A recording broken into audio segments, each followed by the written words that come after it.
ፍርድ ቤት ሄደን መመስከር ማለት የአንድን ሰው ጣፋንታ በእጃችን መያዝ ማለት ነው። የምንናገራት አንዲት አዎ ወይም አይደለም የአንድን ቤተሰብ ህይወት ሊያቀና ወይም ሊያፈርስ ይችላል። ታዲያ ለዚህ ትልቅ ኃላፊነት ዝግጁ ነን? ዛሬ ምስክርነታችን በፍትሃዊ እንዲሆን ማድረግ ያለብንን ወሳኝ ነጥቦችን እንወያያለን። ሰላም ጤና ይስጥልኝ። እንኳን ወደ ቻናላችን በሰላም መጣችሁ። ዛሬ በጣም አስፈላጊና ብዙዎቻችንን ሊያጋጥመን የሚችል ጉዳይ ይዘንላችሁ ቀርበናል። እሱም ምስክር ሆኖ ለፍርድ ቤት መቅረብ ነው። ብዙ ጊዜ ምስክርነት ስንጠራ እንፈራለን ወይም ደግሞ ምን ማድረግ እንዳለብን ግራ ይገባናል። ዛሬ ለፍርድ ቤት ምስክርነት ስንቀርብ ማወቅ ያለብን ዋና ዋና ነጥቦችና ምን አይነት ዝግጅቶችን ማድረግ እንዳለብንም በዝርዝር እናያለን። ዋና ዋና ነጥቦችን ስናይ አንደኛ የስነ ልቦና ዝግጅት ማድረግ አለብን። ፍርድ ቤት መቆም ማስፈራት የለበትም። የእውነት ምስክር መሆን ፍትህ እንዲሰፍን መርዳት መሆኑን ማሰብ ይኖርብናል። ዋናው ነጥብ ያዩትን የሰሙትን ወይም ያወቁትን እውነት ብቻ መናገር ነው። አላውቅም ማለትም በራሱ መልስ መሆኑን መረዳት አለብን። የማናውቀውን ነገር አላውቅም ማለት መልስ ነው መሆኑን ማወቅ ይኖርብናል ማለት ነው። ሌላው ምስክርነት ላይ ያው በግምት አምና አካባቢ ነው ወይም ከሰዓት በኋላ ይመስለኛል የሚሉ አሻሚ የሆኑ ቃላቶችን የምስክርነቱን ክብደት ይቀንሱታል። ስለዚህ ድርጊቱ የተፈጸመበትን ትክክለኛ ቀን፣ ወርና ዓመተ ምህረት ማስታወስ ካልተቻለ ግን እንደ በዓል ቀን ነበር፣ ሰኞ ጠዋት ነበር በማለት ከሌላ ክስተት ጋር አያይዞ ማስታወስ ይረዳል። ሌላው ረፋድ ላይ ከማለት ይልቅ ከጠዋቱ 4 ሰዓት አካባቢ ማለት ይሻላል። ለዚህም እንደ ምልክት የተጠቀሙበት ነገር ለምሳሌ ልክ ስራ ልገባ ስል ወይም የቀጥር ጸሎት ሲደርስ መጥቀስ ይቻላል ማለት ነው። ሌላ ቦታው ድርጊቱ የት እንደተፈጸመ በግልጽ ማወቅ ለምሳሌ መንገድ ላይ ከማለት ይልቅ ከከፍተኛ 12 ትምህርት ቤት ፊት ለፊት ባለው አስፓልት ላይ ማለት ለችሎቱ ግልጽ ምስል ይሰጣል። የሆነ ስፔሲፊክ የሆነ የታወቀ ቦታ መጥቀስ ለችሎቱ ግልጽ የሆነ ምስል ይሰጠዋል ማለት ነው። ሌላው የታዩ ነገሮች ለምሳሌ ይህ ነጥብ ምስክሩ በቦታው እንደነበረ የሚረጋገጥበት የስዕል ማሳያ ክፍል ነው። ድርጊቱ የፈጸመው ሰው ስም ማን ነው? ምን አይነት ልብስ ለብሷል? ቁመቱ ወይም መልኩ ምን ይመስላል? በቦታው የነበሩ ሌሎች ምስክሮች ወይም ታዛቢዎች እነማን ናቸው? በቦታው የተሰሙ ወሳኝ ንግግሮች ወይም ጩኸቶች ማስታወስ። ለምሳሌ ተሳደቡ ከማለት ይልቅ እንዲህ የሚል ቃል ተናገሩ ብሎ ቃሉን መጥቀስ ምስክርነቱን ታማኝነት እንዲኖረው ያደርገዋል ማለት ነው። ሌላ በቦታው የነበሩ ነገሮችን መለየት ነው። ለምሳሌ የተሽከርካሪ ታርጋ ቁጥር፣ የመኪናው ቀለም፣ የተያዘ መሳሪያ ወይም የወደቁ እቃዎች ካሉ፣ የአየር ሁኔታው ምን ይመስል ነበር ሲባል ዝናብ ነበር ወይስ ጨለማ ነበር፣ ቀን ነበር፣ ማታ ነበር የሚለውን ነገር በዝርዝር ምስክርነቱ የተሰጠው ከምን አይነት ሁኔታ አንጻር እንደሆነ ለመረዳት ይጠቅማል ማለት ነው።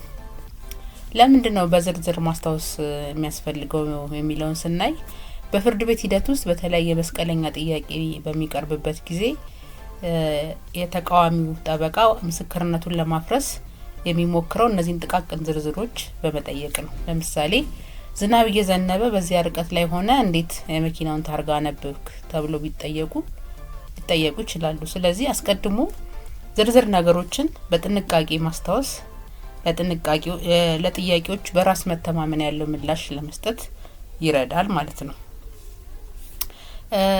የህግ ግዴታዎች ምንድን ናቸው የሚለውን ስናይ በምስክርነት ሂደት ወሳኝ የሆኑ መሰረታዊ የሆነ የህግ ስነስርዓቶች አሉ።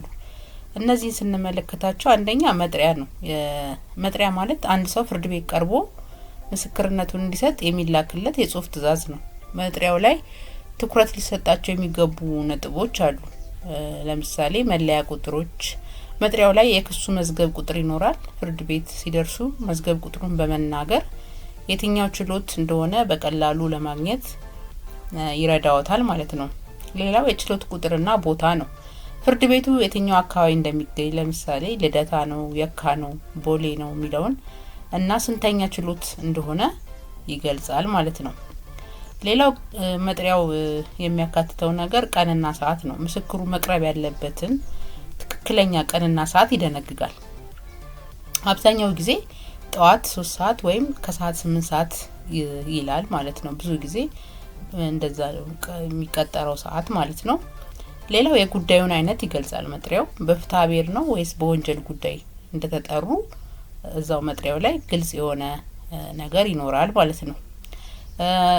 መጥሪያው ላይ ጀርባ ላይ ብዙ ጊዜ ሳይቀሩ ቢቀሩ ሊከተል የሚችለው የህግ ቅጣትም ተጽፎ ይገኛል ማለት ነው። እንደ ማስጠንቀቂያ አይነት አዘል ነገር ሳይመጡ ቢቀሩ ለተጠርተው የሚመጣውን የህግ ቅጣት ይገልጻል ማለት ነው። እዚህ ጋር ማስተዋል ያለብን ጠቃሚ ነጥብ መጥሪያው እንደተቀበሉ በፊርማው ማረጋገጥ አለቦት። መጥሪያ ደርሶት ሳይቀርቡ ቢቀሩ ህጋዊ ትዕዛዝን አለማክበር ተብሎ ሊያስቀጣ ይችላል ማለት ነው። ሌላው ቃለ መሃላ ነው። ምስክርነት ከመጀመሩ በፊት ምስክሩ እውነት ለመናገር ቃል የሚገባበት ስነ ስርዓት ነው። ይህ የሚደረገው የምስክርነቱን ክብደት ለማሳየትና ምስክሩ በህግ ፊት ኃላፊነት እንዲሰማው ለማድረግ ነው። እንዴት ነው የሚቀርበው? አንደኛው የሃይማኖት ቃለ መሃላ አለ። ምስክሩ እንደ እምነቱ መጽሐፍ ቅዱስን ወይም ቁርአንን ይዞ እውነቱን ለመናገር ይምላል ወይም ቃል ይገባል ማለት ነው። ሌላ ሁለተኛው የህሊና ቃል ነው። ምስክሩ የሃይማኖት ቃለ መሃላ መፈጸም የማይፈልግ ከሆነ ወይም ሃይማኖት የሌለው ከሆነ በህሊናውና በክብሩ እውነቱን ብቻ ለመናገር ቃል ይገባል። ያው ግን ብዙ ጊዜ የሃይማኖት ቃለ መሃላ መጽሐፍ ቅዱስ ወይም ቁርአን ይዞ እውነቱን የሚናገር ሰው ነው ያለው ማለት ነው። ህጋዊ ውጤቱ ምንድነው? ቃለ መሃላ ከፈጸሙ በኋላ የሚናገሩት ነገር ሁሉ በህግ ፊት እንደ እውነት ይወሰዳል።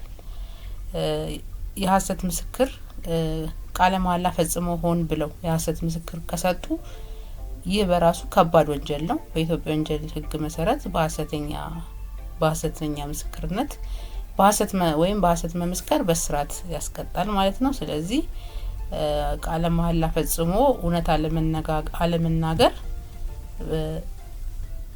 ይህንን ቅጣት ያስከትላል። በሐሰተኛ ምስክርነት ሊያስቀጣም የሚችል ጉዳይ ነው ማለት ነው። ለምን ያስፈልጋል? መጥሪያ ስንል አንደኛ መብትና ግዴታውን እንዲያውቁ እና በፍትህ ሂደት ውስጥ ተገቢውን ቦታና ጊዜ ይዘው እንዲገኙ ያደርጋል ማለት ነው። ቃለ መሃላው ደግሞ የሚሰጡት ቃል በፍርድ ቤት ውሳኔ ላይ ትልቅ ተጽዕኖ ስላለው ንግግሩ በታማኝነትና በእውነት ላይ የተመሰረተ መሆኑን ለችሎቱ ያረጋግጣል ማለት ነው። እነዚህ ነጥቦች ምስክርነት ፍርሃት ሳይሆን ለፍትህ የሚደረግ አስተዋጽኦ መሆኑን ከግምት ውስጥ ማስገባት ያስፈልጋል ማለት ነው። ሌላው በችሎት ውስጥ ያለ አቀራረብ ምን ይመስላል? ወደ ችሎት ስንሄድ ወይም ምስክርነት ተጠርተን ወደ ችሎት ስንሄድ ለምሳሌ ምን አይነት አለባበስ መልበስ አለብን ሚለውን ስናይ ስርዓት ያለውና ንጹህ አለባበስ መልበስ መልካም ነው። አነጋገር ደግሞ ድምጽን ከፍ አድርጎ ግልጽ በሆነ ቋንቋ መናገር፣ ጥያቄው ካልገባውት አልገባኝም ብሎ መጠየቅ መብት ነው ማለት ነው። ሌላው ትዕግስት ያስፈልጋል። ምክንያቱም በመስቀለኛ ጥያቄ ወቅት በተቃራኒ ወገን በኩል ለምሳሌ በጠበቃ ሊሆን ይችላል ወይም በዛኛው ወገን አቃቤ ህግ ሊሆን ይችላል የሚነሱ ተደጋጋሚ የሆኑ ጥያቄዎችን በትዕግስት መመለስ ያስፈልጋል። ረጅም ጥያቄ ሊሆን ይችላል። ስለዚህ ይህንን ሁሉ ከግምት ውስጥ አስገብቶ የሚመጣ ምስክር በትዕግስት የሚነሱትን ጥያቄዎች ለመመለስ ዝግጁነትም ሊኖረው ይገባል ማለት ነው። አንድ ምስክር ተጠርቶ ፍርድ ቤት አለመቅረብ በኢትዮጵያ የፍትሐ ብሔርም ሆነ የወንጀል ህግ ስነ ስርዓት ውስጥ ከባድ መዘዞችን ያስከትላል። መጥሪያው ደርሶት ያለ በቂ ምክንያት ካልቀረቡ ምን አይነት እርምጃዎች ይወሰዳሉ የሚለውን እስቲ እኔ አንደኛ በፖሊስ ተይዞ እንዲቀርብ መታዘዝ ነው። ፍርድ ቤት ምስክሩ ሆነ ብሎ መጥሪያው ጥሶ እንዳልቀረበ ካመነ በፖሊስ ተይዘው እንዲቀርቡ የመያዣ ትዕዛዝ ሊያወጣ ይችላል።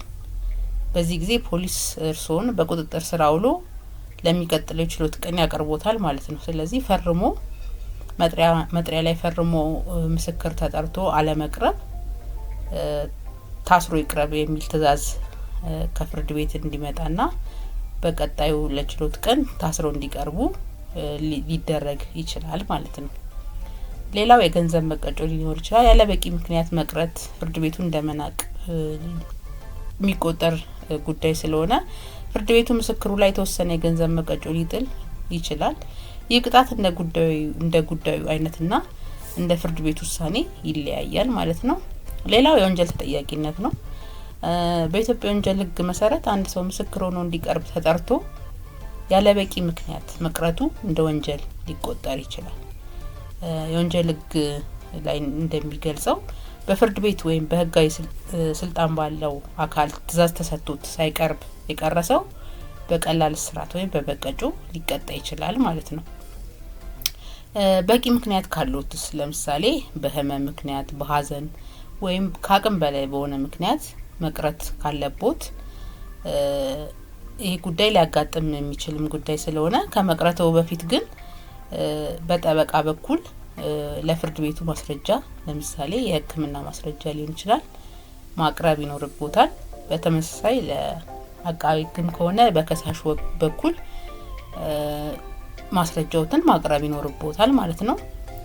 ሌላው ደግሞ መጥሪያ ካልደረሰውትስ መጥሪያ ሳይደርሶት ቀርተው እርምጃ ከተወሰደቦት መጥሪያው እንዳልደረሶት በማስረዳት የተጣለቦትን ቅጣት እንዲነሳ መጠየቅ ይችላሉ ማለት ነው። መጥሪያ አልደረሰኝም ሲጀመርም መጥሪያ አልደረሰኝም ብሎ መከራከር ወይም ለፍርድ ቤት ማመልከት ይቻላል ማለት ነው። ባጭሩ ምስክርነትን ችላ ማለት ለእስራት ወይም ለገንዘብ ቅጣት ስለሚያጋልጥ በመጥሪያው ላይ በተጠቀሰው ቀንና ሰዓት መገኘት ወይም አስቀድሞ ለፍርድ ቤቱ በቂ ምክንያት ማቅረብ ተገቢ ነው ማለት ነው።